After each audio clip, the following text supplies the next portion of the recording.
Welcome to Ask the Tech Coach, brought to you by the TeacherCast Educational Network. If you are in charge of professional development and looking to build an innovative digital learning experience, this is the podcast for you. Join us each week as we uncover strategies that tech coaches are using to drive their digital transformations one classroom at a time.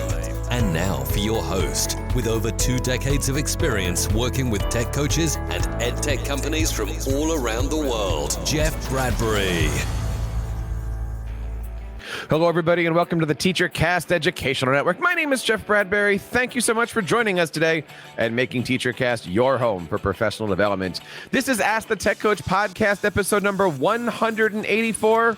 And let me start today by asking you a question. Have you ever gotten on a stage, stood in front of teachers, students, presented somewhere, and kind of asked yourself, do I belong here? Why am I here?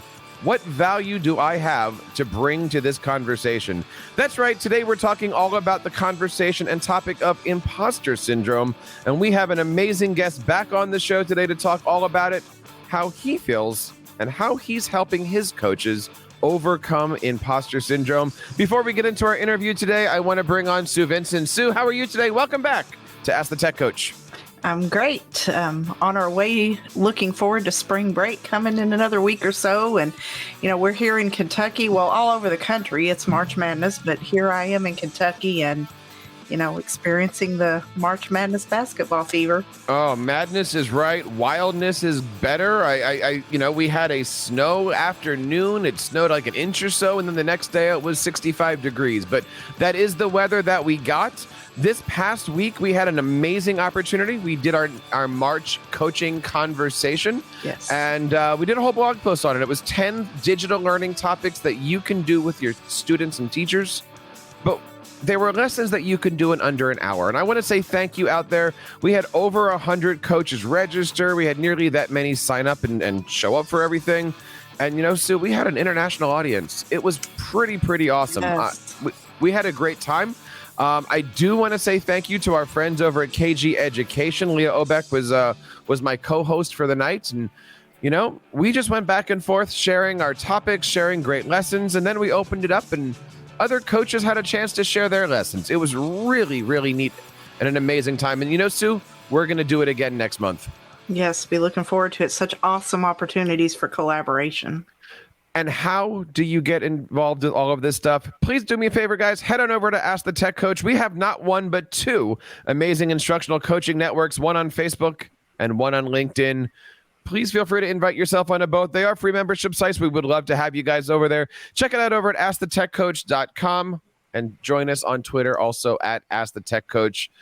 Sue, I am so excited to welcome back my good friend and somebody who I work with almost every day here, Dr. Dan Kreiness. Dan, how are you today? Welcome back to Ask the Tech Coach.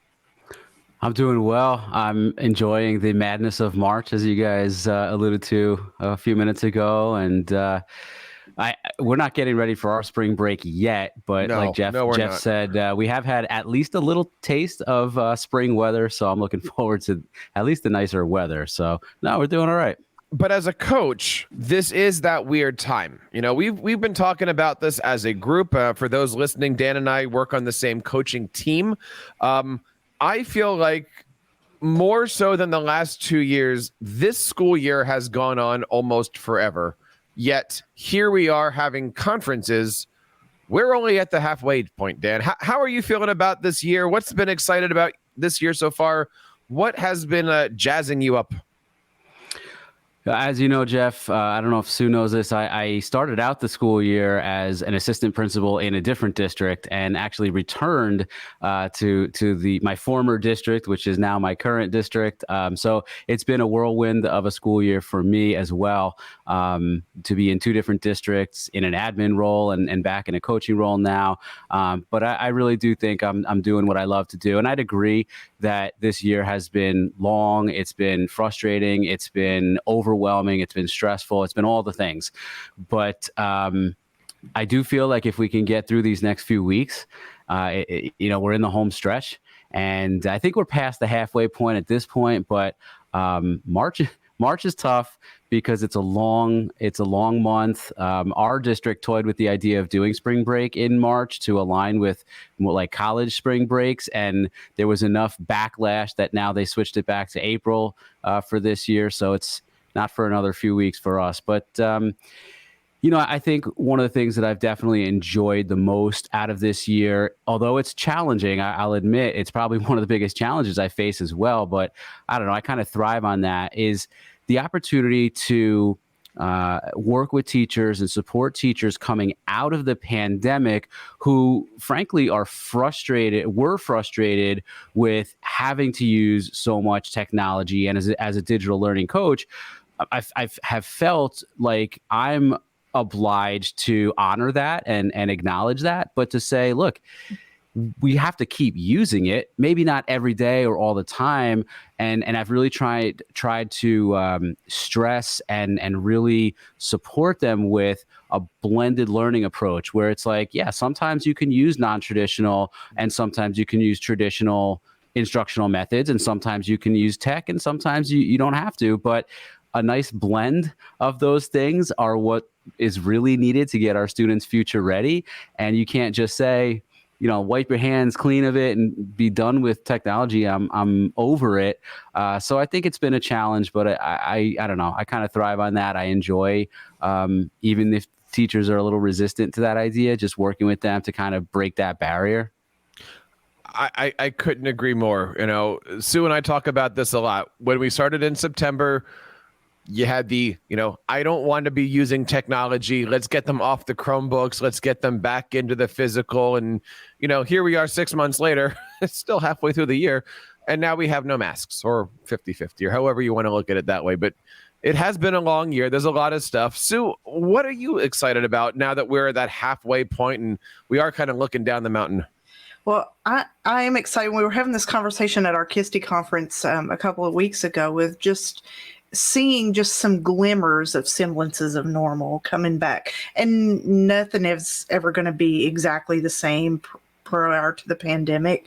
We know that, and my teachers, I think, are understanding that, and they're, holding on to the technology they've learned and are appreciating and starting to appreciate using it more so.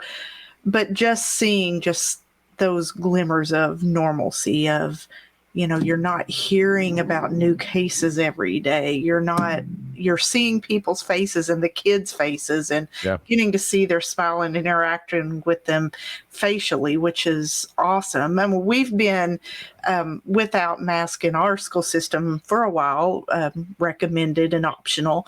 We're a private school, but more so than the public schools. But just being able to see, our colleagues at the KISTE conference the other day, maskless and interacting, and now to be able to see our kids and, and spring is coming and people are getting into a little bit better spirits and just things are picking up just a little bit, which is nice.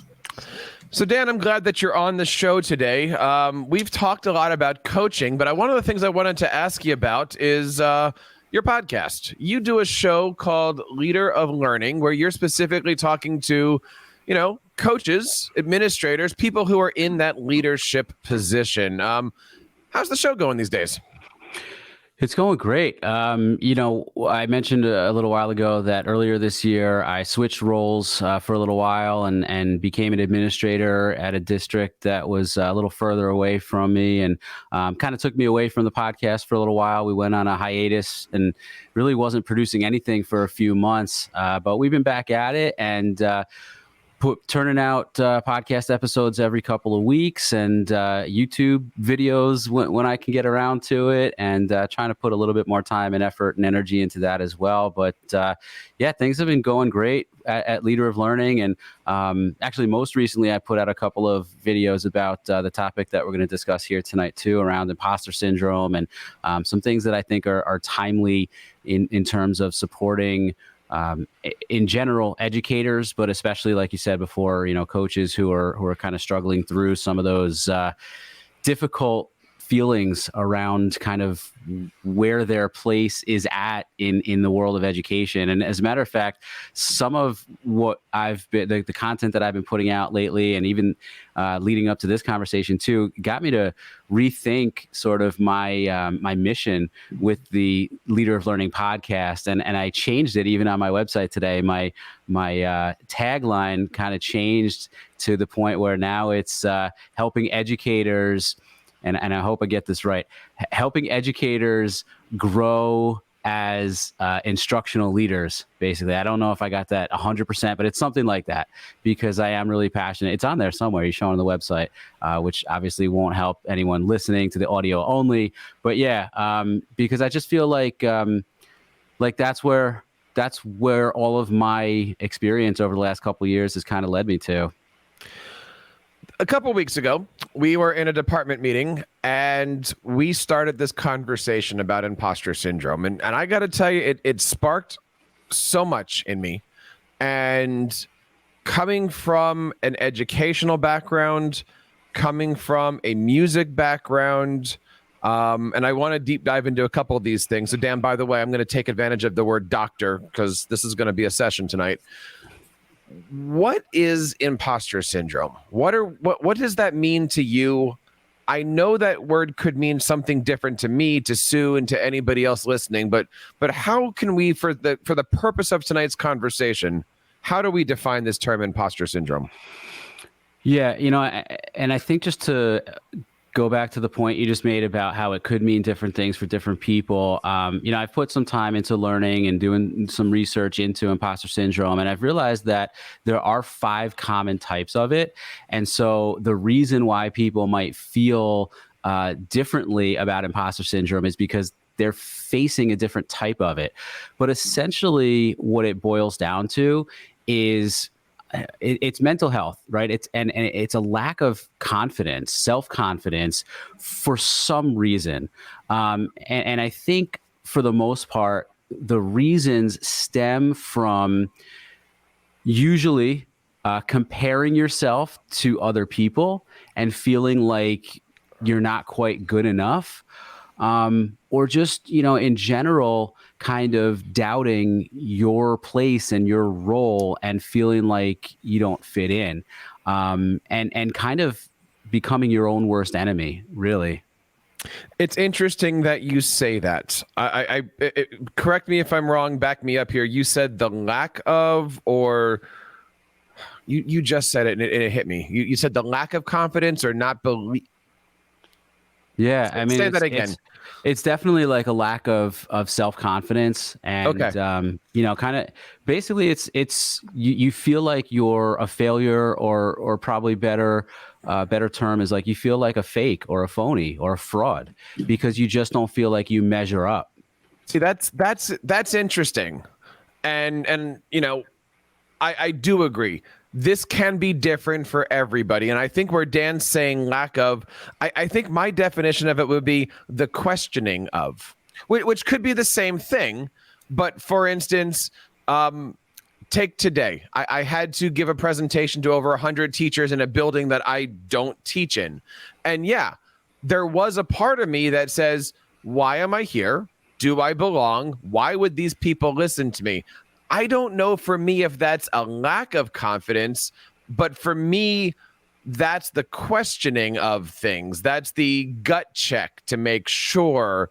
And for me, that's the thing that says, okay, no, like you're human. You do belong here. And I think you even said this to me the other day, like, you do have to take that time and go, no, I do belong here. I do belong podcasting at a conference, or running a thing, or working with so-and-so, or being in the principal's office, or whatever that happens to be. So how do you define this term for yourself? Well, for me, I think a lot like what you guys have said. I would use a lot of those same words, but I would also maybe tag that with just the inability to believe that the success that you have achieved, that you're deserving of it. So that's what stood out to me. And, knowing we were going to discuss this topic in our recording tonight, I was kind of reading up on some things and just some examples. And it's that inability to believe that your success is deserved in your own personal life. Yeah, Period. I want to point out an example.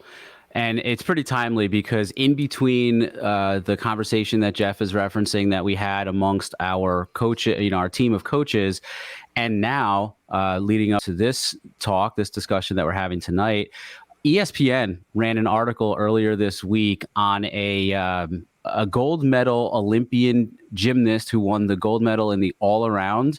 Remember when the Olympics were postponed from 2020. So I think this was 2021, the Summer Olympics. And the Olympian was gymnast Suni Lee. I have the article in front of me. And earlier this week, she gave an interview with someone where she admitted that she has faced what she calls imposter syndrome and has battled this quote unquote lack of confidence even since she earned a gold medal in the all-around competition for gymnastics. And so basically she came back and she was a teenager or is a teenager essentially still. And she came back and started college as a freshman and still has so much life ahead of her, but she's feeling like she doesn't measure up to the achievements that she's already accomplished at really a very young age. So I think, Jeff, when you say it's not necessarily a lack of confidence, but it's questioning, and then Sue, you kind of back that up with saying you don't realize your place in something because maybe it's hard for you to kind of take all of your experiences and accomplishments and successes and tout that. Really, it's uncomfortable for people to do it, and I get why. I mean, one of the things that I point to when it comes to imposter syndrome is that people really get uncomfortable with the term expert. They don't like to call themselves experts, and again, I mean, even right now, I have trouble saying that I'm an expert in the topic of imposter syndrome, right? But what does expert mean? I don't know. Sometimes I think you just need to take a step back and realize I know at least a little bit more than someone else does in a topic, and that makes me an expert. You don't have to have years and years of experience or research or letters after your name or anything like that. It's just I know a little bit more. As tech coaches, we know more than the average classroom teacher with technology and digital learning, and that's why we're in the positions that we're in to support the teachers in that area. And that was one of the big things that I was trying to tell our fellow coaches recently as well, that they're in their positions that they have for a reason, and they really need to ride those accomplishments and successes that they've had in the classroom or in their careers as coaches, and use that to really kind of own that expert category, that classification. Do you find in general, since you're the expert, Dan, or for yourself, that imposter syndrome comes before an event, during an event, or is it possible for imposter syndrome to come after an event? I think it is possible for it to come after an event. And I think I think I'm only really qualified to speak to answer that question with my own experiences. For me, it's definitely leading up to an event. And sometimes those events are in my day-to-day work as a coach. I'm just going to admit, sometimes it's hard for me to go into classrooms to quote unquote observe teachers, to conduct walkthroughs. And I'm in a bit of a unique role because, of course, coaches are not administrators, but I have been an administrator, and I'm also a coach who's responsible for upholding requirements of a grant program that you may have heard of, the Verizon Innovative Learning Schools, where we are tasked with going into classrooms and conducting walkthroughs where we have to use essentially like a checklist, like a tool to capture evidence of our observation. And so those events, quote unquote, do intimidate me. And I do get sort of imposter syndrome because I guess I worry about what teachers are thinking when I'm doing that, when I'm walking through their classrooms. And I admitted to the group of coaches and you recently, and I'll say it here on the podcast too, that I mean, I've had opportunities to present at conferences, whether they be regional or national, and I've backed out. I mean, I've gotten imposter syndrome so bad and intimidated so much that I have first accepted and then declined opportunities to speak because I've really doubted my place in terms of my expertise and my experiences. Does that sound like you have regrets, or does that just sound like you're okay in your skin with that decision? Yeah, I would say I have regrets. I think I'll give you an example of a time where I faced imposter syndrome too. And you guys might relate to this too, because you're in similar positions as tech coaches and your audience is tech coaches. So they might have experienced this too. The first opportunity I had to become an instructional coach a handful of years ago, my classroom experience really was in ELA. So I was an English language arts teacher and reading teacher at a middle school level. I have certification in music, but I've never actually taught music in a classroom. So here I am with experience in English and music, but now I'm being asked to support teachers in all content areas. And I've definitely felt imposter syndrome when it came to like, how am I going to support the math teacher, the science teacher, the phys ed teacher, like people who teach content areas that I'm really not familiar with. Yep. And there were definitely times where I probably could have and should have stepped up more and asserted myself more, but it was intimidating, to be tasked with supporting teachers in all these different content areas when I was only kind of living in my little ELA bubble.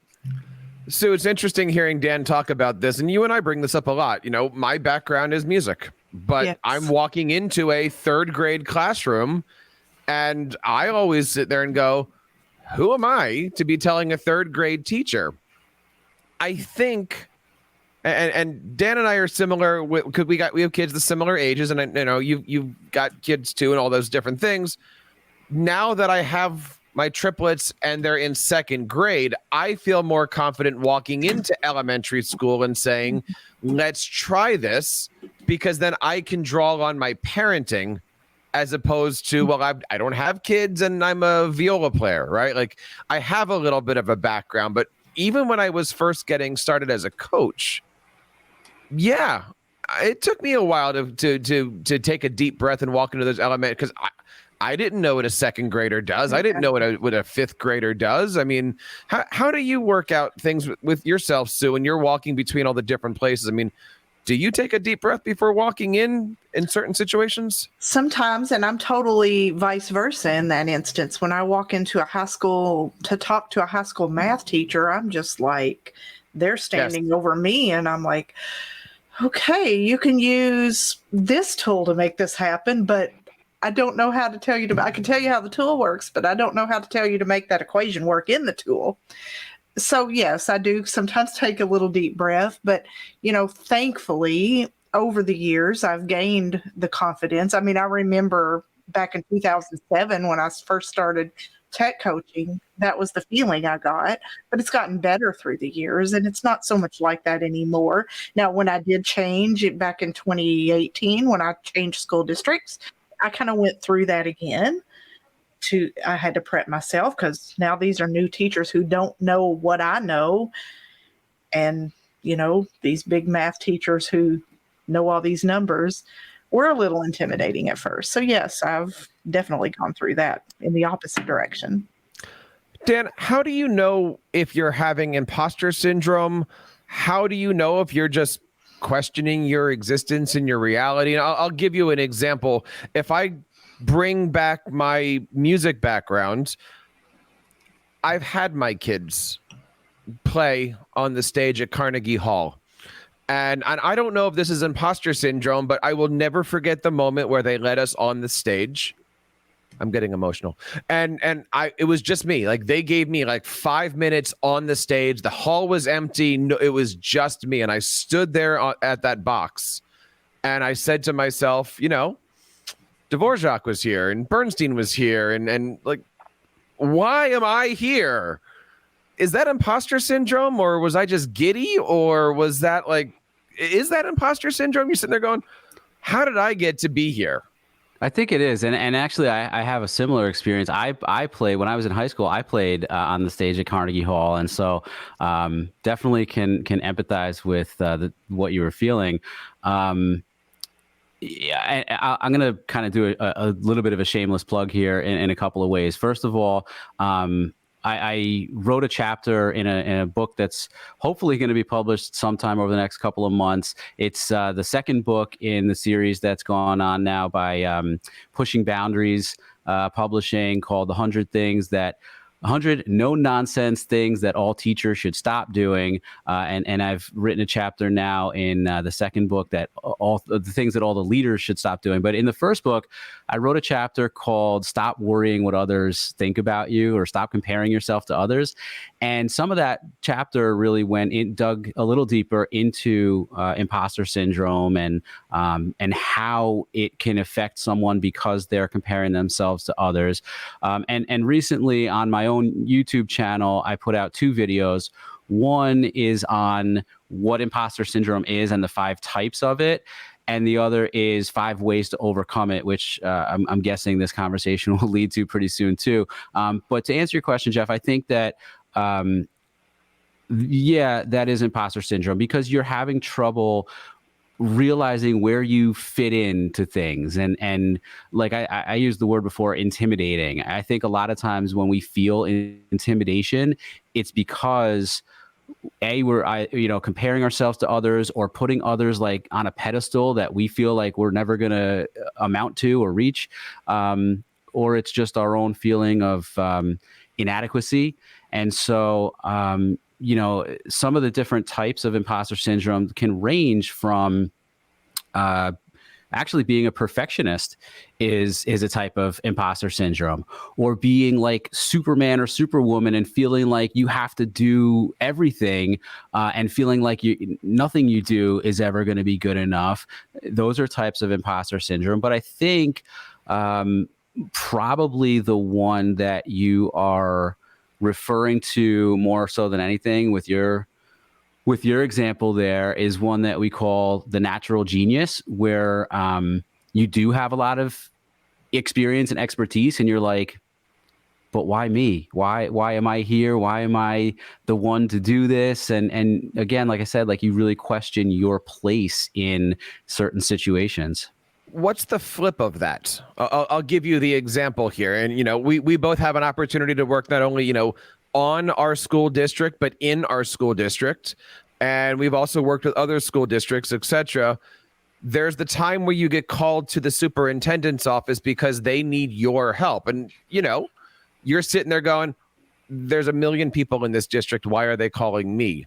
So what's the flip of that? Is it confidence? Is it overconfidence? Is it cocky? Is it right? Because you sometimes you flip it and go, well, of course they're calling me. I'm amazing. I'm wonderful. Of course look at me, right? Like, which is different. And you need to know when to flip the barometer. I'm not sure what the right words are on that, but you got to know when to hold it, know when to fold it, right?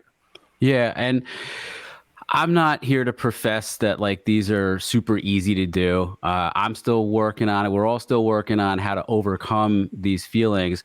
And again, I'll point to the video that I recently put out on my YouTube channel that goes through 5 ways to overcome imposter syndrome, but it doesn't happen right away.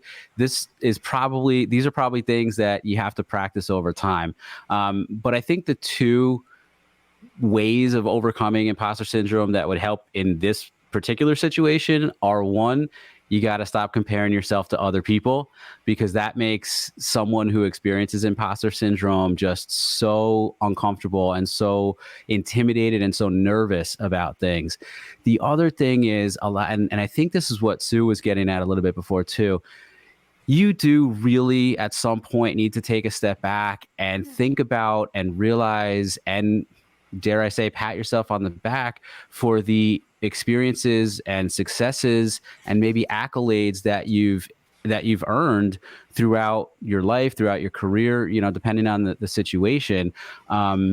It's tough to say, because I said before, like, I've backed out of opportunities that I've gotten to speak, but if I had maybe taken a step back and said, I've been in education now 16 years, and I've been a teacher, a coach, an administrator. I've gotten my doctorate degree. I have this podcast and I'm creating content. Like, I know it's awkward and it's uncomfortable, but the more that people can do that and feel okay doing that, I do feel like it almost can't come from other people, which is weird, but and I think, Jeff, you said this recently too, like it's hard for you to hear that from other people. But to like really internalize it yourself and to think, I am right for this opportunity. I do have the experience. I am an expert enough. A lot of people think, I just use the word enough. A lot of people think they need to know everything, right? It's like, you just need to do enough or know enough, and that'll be good enough. Good enough has to become more ingrained, I think, in people, so that they don't get to be that perfectionist type that faces the imposter syndrome. When I was going through my doctorate program, and Jeff, when you get there sometime soon, the best dissertation is a finished dissertation. That was like the biggest advice that people gave me. You're laughing, but it's true, and you'll experience it. You have to just push through and do what it takes and just get it done. You can't worry about being perfect at every chapter and every sentence. And it's like, you just have to do it and get it over with. Well, that was the advice. I want to switch topics on you here, but I have to poke at that because we've talked about this, but I want you to bring it up on this show here. Are there times where you say, "Hi, my name is Dr. Kreiness," and there's times where you say, "Hi, my name is Dan"? And does that have to do with imposter syndrome? Obviously, social settings are different. You're not going to go to the mall and say, "Hi, I'm a doctor." But I mean, like, are there social settings where you bring up the D word, and there's times where you're just like, "Yep, I'm Dan"? Yeah, I don't know for me if it's imposter syndrome as much as it is just a credibility factor. I think that if I'm in more of a work-like setting and I'm really doing something in education, which is, what my degree is in, educational leadership, then I'm more apt to use it for credibility's sake. And, I said it's not so much about the imposter syndrome. Maybe that's a way of trying to prevent the imposter syndrome, so I know that I have sort of that backing of the degree and that expertise. So it helps me to realize my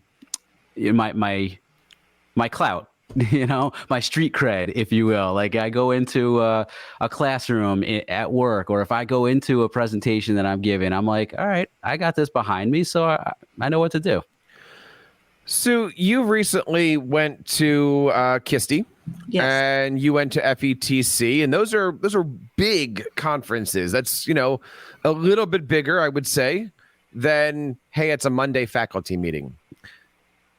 How do you prepare for those things? How do you prepare, or do you maybe you just do it naturally and it's an okay thing, right? Like, do you feel sometimes, why am I here? There's a million people putting in applications. Why me? What's your thoughts on all of this? I mean, do you get the shivers a little bit when you stand up at a big stage, or you're at a conference or anything like that? Yes, this past time I did. I was telling my colleagues when I was at KISTI, I did not present at FETC this year, but I did at the KISTI conference. And obviously it's been 2 years because of COVID, presenting face-to-face at a big conference.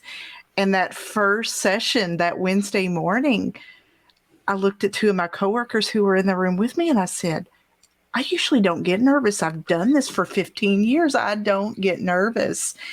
And then I'm like, oh my goodness, how do I do this? I haven't done this in so long. What are they going to think? This is Susan Vincent. She's, they know me here in Kentucky. I don't want to get up here and mess up in front of my peers. And so, yes, I recently felt that way. And now and I'll be vulnerable and admit this. You guys were admitting things a while ago. Sitting here talking to you all on this podcast sometimes gives me butterflies in my stomach, because I'm like, okay, what's Jeff going to ask me next? What am I going to have to say? Is it going to come out right in front of these people that are known across the country and have been known in education for years, or I think I am. But then I have to think and humble myself and remember I'm an educator just like they are, just like Jeff is, just like Dan is, just like any other credible person out there that we all follow. We're all in education. We're all here to help the teachers. So you have to learn to pull yourself back a lot of the times, or a lot of what Dan was saying a while ago, rein yourself back in. And whether that's done, and again, we may get to this, whether that's done through your own just calmness, your own faith, whatever that may be, however that needs to happen. But we all go through it, and we have to kind of humble ourselves back in a lot of the time. So how do you push through that? Are you over planning because you haven't done this in a while? I mean, we all haven't done this in a while. Are you over planning? Are you just getting it done, or you're relying on the fact maybe that you are awesome and you've done this 100 times, right? Like, what got you through those sessions? Well, I'm not an over planner, never have been. So just I relied back, reined myself in, just back on my experience. I've done this 100 times. I know what I'm doing. I know what I'm talking about. I do this every day. Just reminding yourself that you do belong there. And I know it sounds cliche. It really does sometimes, but you know, we do have the credibility. That's why we're in the role we're in. That's why our school systems hired us. And that's why these organizations approve us to present. Because if we didn't have credible information to share, they would not approve us. And, you know, many of us talking now, you know, we're presenting at credible conferences and places like that. So it's just reining yourself in. And I think a lot of, if any of you guys out there are Enneagram researchers, and I was going to get Dan's take on this. I don't know if you're familiar with the Enneagram scales or not, but it seems like certain types of Enneagram numbers, and I happen to be an Enneagram 3, which is the achiever, and probably all three of us in this little room right now are probably that type as educators. And we tend to be the achiever. We want to succeed. We want that credibility. And then sometimes when it doesn't always happen the way we think it should, that's when that imposter syndrome tends to set in, I believe. You know, Dan, I had a little moment today. I don't know if it came out. We had we had a faculty meeting. We had a department meeting today. And this is coming out of my training as a conductor, which is you're the only one on stage that doesn't make a sound. And sometimes an audience member comes to see the orchestra, and sometimes an audience member comes because they're playing Beethoven. And yeah, there are some times if your name is big enough that they come to see you, the conductor, right? And, you know, sometimes it's like your mom and your dad in the audience. But the idea and the training that I've always had is if somebody says, Jeff, it was a great concert, great performance or whatever, my training always says, you say, thank you, the orchestra did well. And you deflect. And I've always done that. And I think we've had these conversations, and I've said this on the show. That's why TeacherCast is always a we. It's always the website did this or the podcast did this. It's the same conversation of, you know, you say the orchestra played really well as opposed to, yes, thank you, Dan. I did a great job, didn't I? Like, it's different. But when it comes to school and being a coach, I'm always the first to say, my teacher did a great job. Like the work you do comes out in the student's work or achievement or the teacher succeeding at something. But thinking about this, we had a situation today during our department meeting, and it was the first one we really had, this calendar year. We went around, we introduced ourselves, and I really had to think about what I was going to say. And my title in the district is lead instructional coach. And in front of everybody, I still really feel weird saying the word lead, even though that's what it is. That's how it works. And, I've got different responsibilities, but just to say the word lead, that actually took a lot for me to actually say that, because I just want to be I just want to be a part of the group. I don't want to stand out or stand up or stand around. Is that imposter syndrome, or is Jeff just a weird guy, or am I just talking here on the show? Dan, how do you feel about that?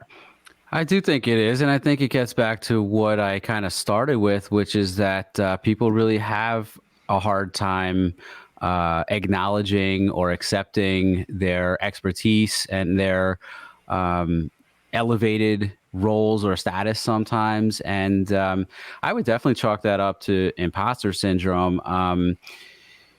For me, I think that I'll give you an example from my experience too, as I guess I'll say popular or fairly popular connected educator.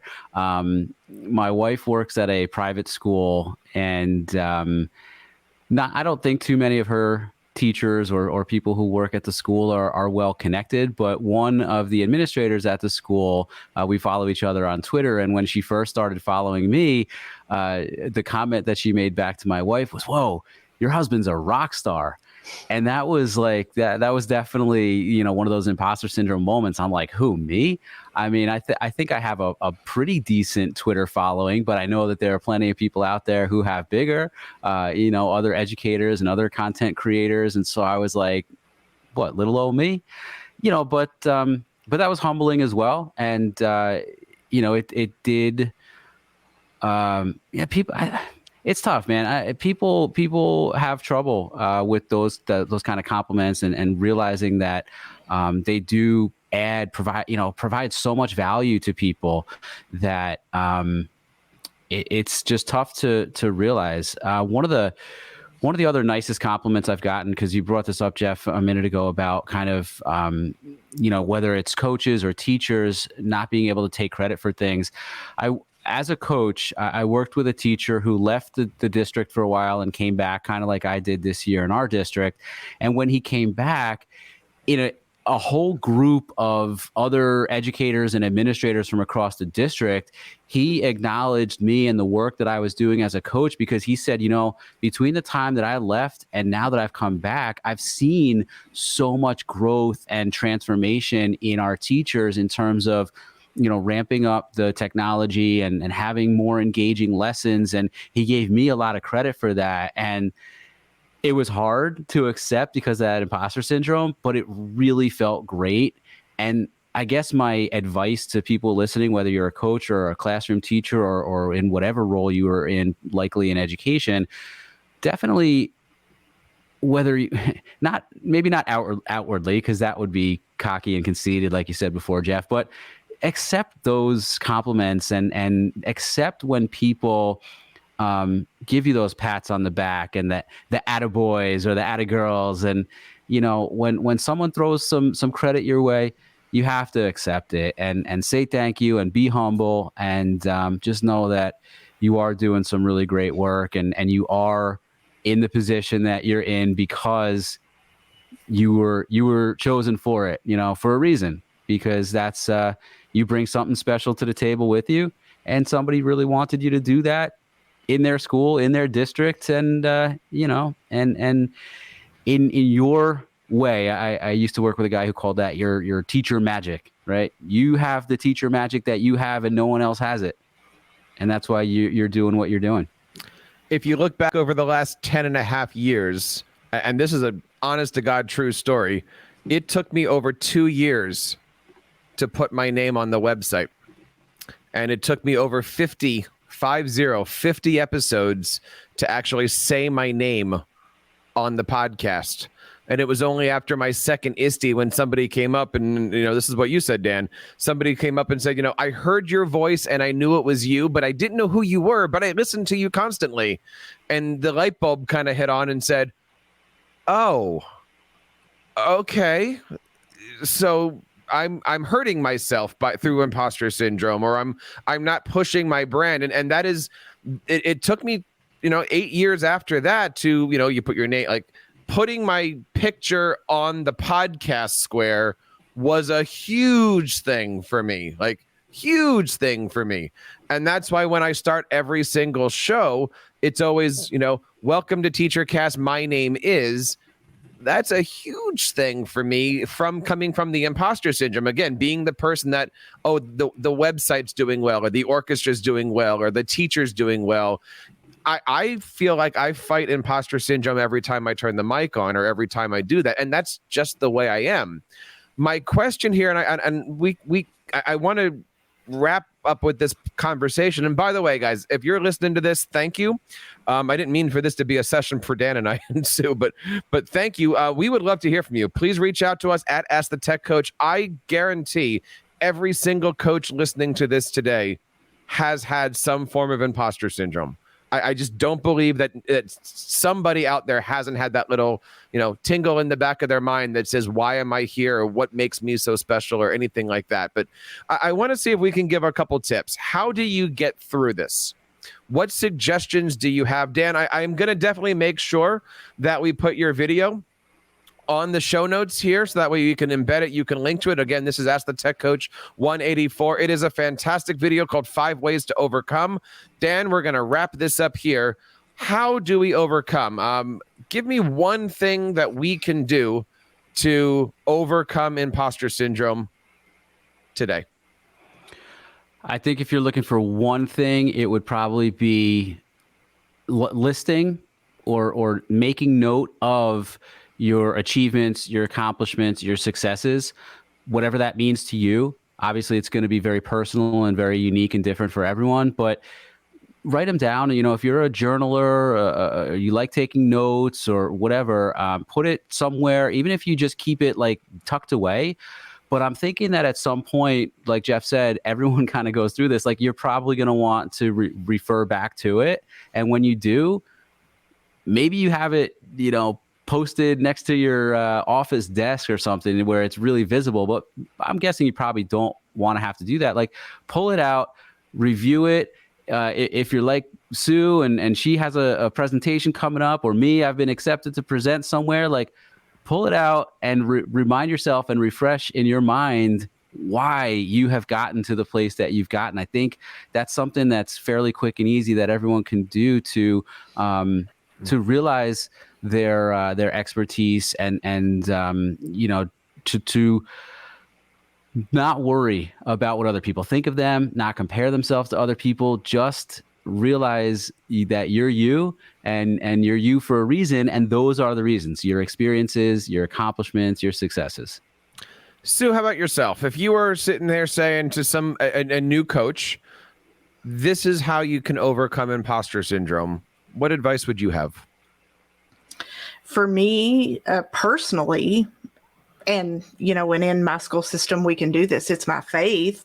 I'll gladly say that it's my faith, but it's also the relationship and the accountability of my close friends and colleagues that I have with me, to keep us all in check and keep us all accountable, with feeling confident in what we can do, and not letting each other get a big head as we move forward.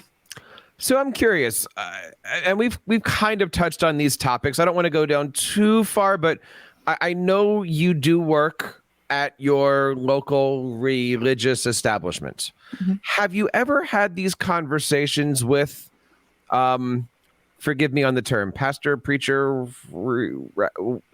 whatever that person is called? I'm just thinking this out, like, that person stands up in front and represents a higher thought process. Have you ever had any imposter conversations with the people at your establishment? Well, our school isn't run by a specific local church. I mean, we each have our own local churches that we attend. So we still have a superintendent. We have a head of school, and we have, assistant superintendent for academics, which is my boss. But yes, as a team, as an academic services / curriculum team, we meet fairly often, typically weekly, and we have these conversations, and we have these conversations about ourselves as a team, and then how do we help the teachers overcome these things of, am I good enough to be teaching this? We teach Bible curriculum in our school, and I feel inadequate sometimes because I'm a technology expert, as Dan used the word expert, and I'm definitely, I've grown up in church my whole life, but I am not the biblical and theology expert. And I feel very inadequate sitting at the same table with those biblical experts. So yes, it happens, but we all have to remember, and that's what we as a team have to tell the teachers. We're all in our role. And if you're an elementary teacher down here, you're teaching these kids how to read, and that's just as important as what's going on at the high school upstairs. So, we all have our role, and we all have our part to play in ultimately reaching the students. Dan, your podcast, your website, your blog, your brand is called Leader of Learning. And I've been listening to your shows recently because I'm coming towards the end of my administrative certificate process. I'm not even halfway through the doctorate yet, but I'm thinking about all this going, does the certificate mean you're qualified? What means you're qualified? Is it the idea that a piece of paper suddenly says you can be the principal, leader, superintendent, whatever it is? Or is it the ability for you to feel like you're confident enough to stand up, make a decision, back it up, fail if possible, but then fail forward? What is your definition of qualified, ready? How do you know? Because there's got to be some voice in your head that says, all right, I was accepted. I'm now the principal. Here we go. I mean, that's a tough question to answer for me, but I think I would probably point to, since a large part of your audience are tech coaches, right? It's the moment you stepped out of the classroom and became a coach. Or if you're a parent, it's the moment you had your first kid.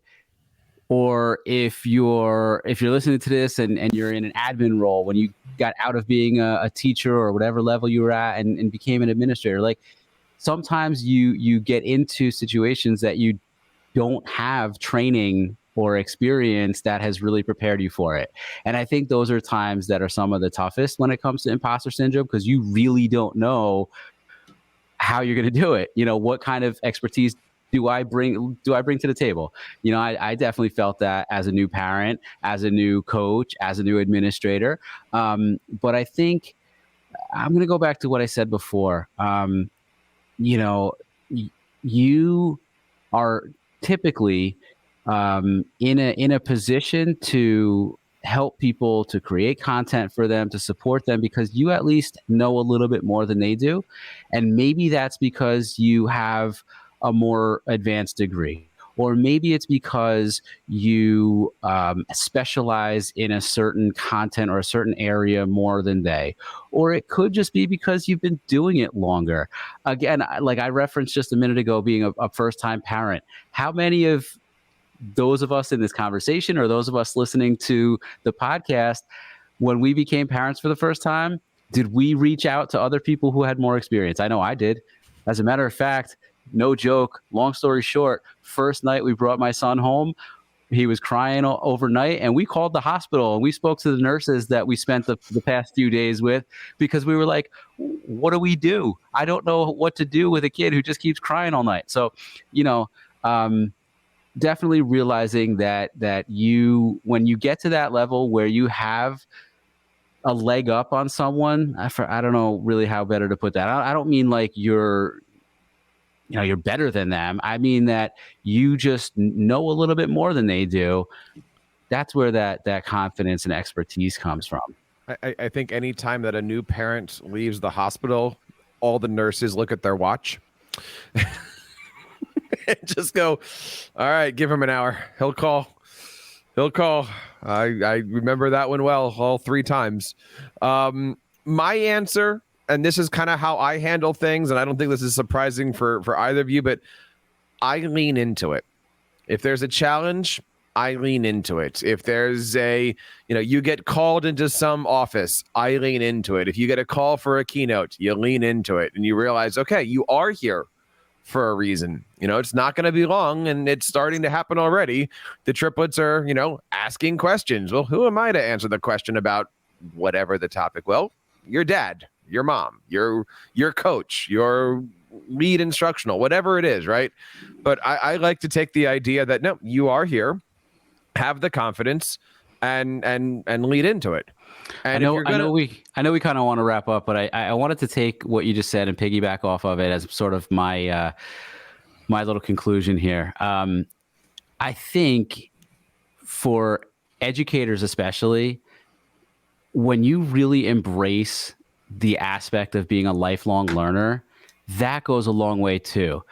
Whether it's, I want to keep learning to be a better educator, or like even in the situation that we were just talking about as being a parent, like you're going to have to figure it out, whether it's your first time parenting or not. Like something comes up, your kids have questions, you're faced with a situation that you've never experienced before.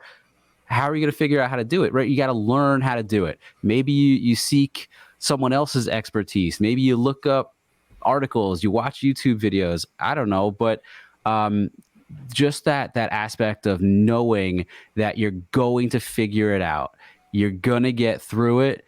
That helps so much. Completely agree. And I am so happy that you had a chance to come on the show today and, talk about this. We've been talking about this the last few weeks in our meetings, and it's such an important topic here. Sue, I think we need to have more of these kind of coaching, what's the right word? Therapy sessions. Yes, this has just been awesome. I feel like we're not even sitting here recording a podcast. We're just having a conversation. And now thousands of people are going to hear our therapy session as they drive to work on Monday morning. Oh, that's right. We're recording this, aren't we? But it's been awesome.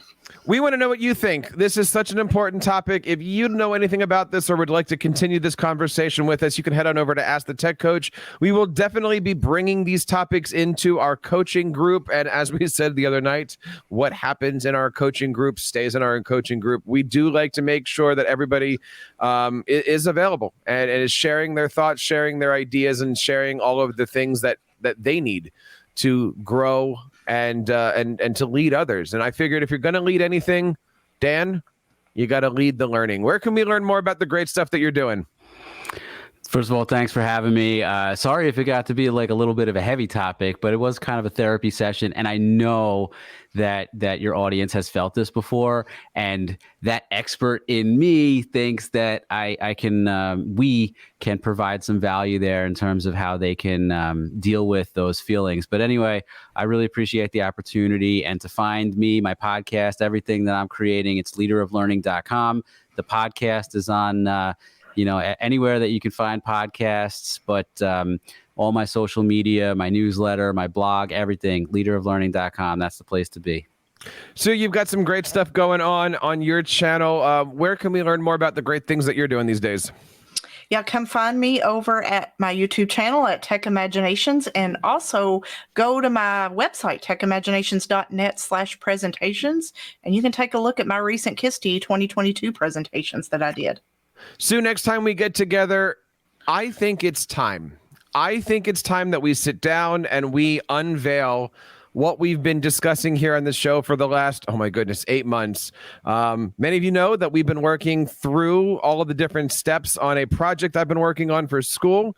And Sue, next week, I think we're going to talk about it. We're going to launch the what I call my intern project, but essentially it is a roadmap for any school district to create an educational technology integration plan. Some call it their strategic plan, but I'm looking forward to this. We showed it off last week at our coaches conversations, got a lot of great feedback. And Sue, this past week, I talked to my advisor, and you know what he said? And I'm gonna quote Dan on this one. Are we good to go? He says you're finished. And a good intern project is a finished intern project. Is that right, Dan? So I am so excited about that. And talk about getting getting it off your back a little bit. I have 2 more things to do. And yes, I am taking this podcast with me. We got a school improvement plan, and I have what we call an administrator's test to go. So over the next few weeks, we're going to be deep diving into my project, how it works. Got a lot of freebies, so I am looking forward to it. Sue, are you ready for this? I'm ready. I can't wait. I've gotten a few sneak peeks along the way, so it's going to be awesome when when Jeff unveils it to everyone. I am looking forward to it. Oh my God, it's almost over. I just have to I literally have to do a few spelling mistakes and then I'm going to turn it back in. So we're all good for all of that stuff. I want to say thank you guys for listening to this. I know we weren't planning to go an hour, but we really, there's so much in here. I'm going to make sure that on our blog post over at Ask the Tech Coach podcast, episode number 184, we've got links to all of Dan's great stuff. He's got videos, he's got podcasts, he's got links, he's got resources. All of that great stuff is over there. Hope you have a chance to check out all the stuff over at Leader of Learning. And by the way, subscribe to Dan's amazing YouTube channel. We're going to make sure we have the links to that. He's got a lot of great stuff in there. He even did a demo. I'm looking at this recently about studio lighting, and that's one of those conversations we've been actually having here recently on the show is podcasting equipment. So check out all the stuff over on Dan's YouTube channel at Leader of Learning. Don't want to miss all that stuff. Next week, we're talking about my intern project. Looking forward to all of that. If you are looking to bring coaching into your classes and figuring out how a tech coach group should work, you don't want to miss that one. That's going to be episode 185. So on behalf of Dan and Sue and everybody here in the TeacherCast Educational Network, my name is Jeff Bradbury, reminding you guys to keep up the great work in your classrooms and continue sharing your passions with your students. You've been listening to Ask the Tech Coach, hosted by Jeff Bradbury of the TeacherCast Educational Network. Please reach out to the show with all of your questions on Twitter at AskTheTechCoach or online at www.askthetechcoach.com. Be sure to subscribe to our podcast so you don't miss any future episodes. And please take a moment to write a review in the App Store.